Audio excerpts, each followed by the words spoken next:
Okay, Colin, can you just tell us exactly where we are at the moment? It's very foreboding. We've got this huge tunnel entrance. Tell us exactly what this place was. This is the portal of the tunnels, which in the Second World War stored most of the Great Britain's mustard gas for use against the Germans if they ever used it against us. And subsequent to the Second World War, all of the mustard gas was collected and brought into these tunnels until 1958, when Eden decided that chemical weapons were an irrelevance in an atomic age. So for that number of years, subsequent to that, they were used potentially to store part of the recovery plan under Project Python, where people would go into the tunnels for a limited amount of time, and also for the storing of the Bank of England gold if those bad days ever came upon us. Yeah. I mean, it's a huge site, isn't it? It's just taken us 10 minutes to walk here. To give us an approximation of what kind of scale we're looking at, both above ground and underground. Well, the site is 86.8 acres. Used to have about 2,000 people on it at various points in the Second World War. These tunnels are roughly 94,000 square feet in size. They are not used and haven't been used since 1960. They've been waiting for a disaster to fall upon us, which I'm sure it won't.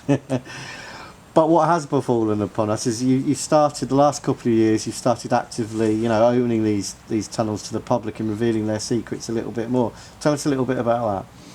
Well, after fighting for 8 years, I think a number of people in Defra thought I was Lord Byron, mad, bad and dangerous to know. But I wasn't going away. So after 8 years, we finally got limited opening the year before last, a big opening in the spring of last year with Ken Skates, and a number of nice people came, and through last year we had 6 open days and we took almost 1,000 people through. And you're trying to do something similar this year, is that right?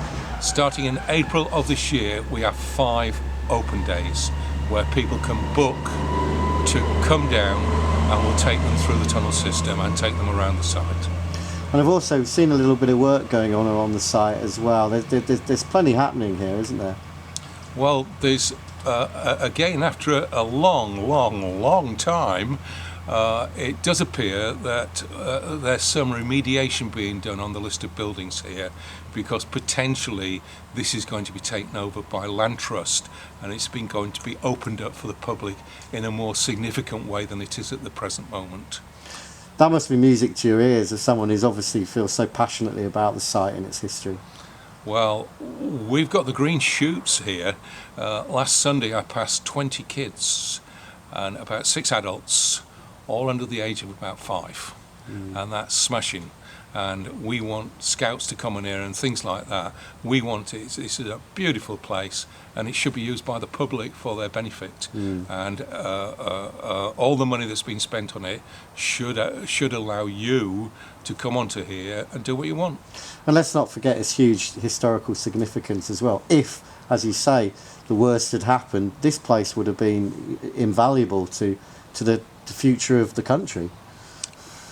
Only to the chosen few, not to you and me.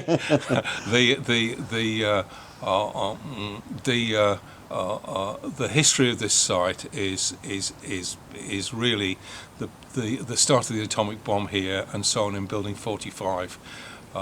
It has got 3 beautiful things: history, mystery, and beauty.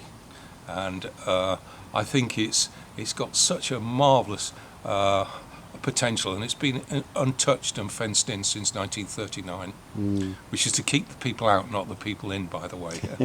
And do you think there may be any more secrets to uncover here? Do you think there's any more history lurking under the ground, or any more secrets? I believe that we've just getting some more files from Mod after 25 years, and files we didn't know of, and we normally know where the files are.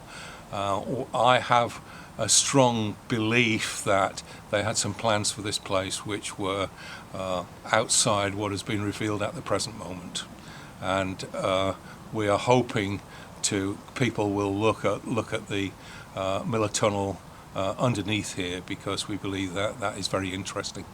And finally, if people do want to come and visit one of these open days, what should they do? All they need to do is go on our website. We've got a link there. Fill a form in, send some money. We'll tell you when to come, and we'll take you around there. And we have a special treat. We have a meal, which is a one only, which is scones, cream and jam, or scones, cream and jam, and everybody loves them. Sounds good to me. Thanks very much.